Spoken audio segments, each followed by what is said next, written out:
Video wanita dilamar cowok yang paling dibenci viral di media sosial dan menjadi perbincangan para warganet di Indonesia. Cerita di atas pertama kali dibagikan Chandra Aryani lewat konten yang diunggah di akun TikTok pribadinya @ChandraAryani.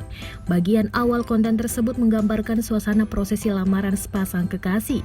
Keduanya tampak bahagia dengan memamerkan cincin di jari manis mereka di depan kamera. Chandra kepada Tribun News menceritakan kisah lengkap dari video miliknya itu. Perempuan yang tinggal di Kabupaten Pemalang, Jawa Tengah ini mengaku tidak sengaja membuat konten TikTok. Dirinya mendapatkan potongan video dan foto dari teman-temannya dalam prosesi lamaran yang digelar pada 5 Desember 2020 lalu. Chandra kemudian menjelaskan awal perkenalan dengan calon suaminya itu. Saat masih menjadi mahasiswa, keduanya belajar di jurusan yang sama. Sedangkan pertemuan perdana antara Chandra dengan calon suaminya saat berada di rumah. Saat itu Chandra ditelepon oleh ibunya untuk menyuruh segera pulang lantaran ada tamu. Chandra juga menjelaskan terkait maksud dari kata cowok yang paling kubenci di video TikToknya. Ia mengaku kata-kata tersebut memang ditujukan kepada calon suaminya.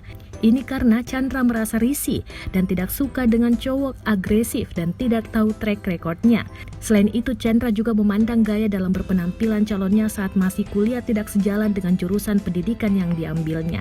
Hal lain yang membuat Chandra benci dengan calon suaminya kala itu karena sering memberikan tanggapan lewat media sosial, mulai dari nge-reply story hingga berkomentar di unggahan-unggahan milik Chandra.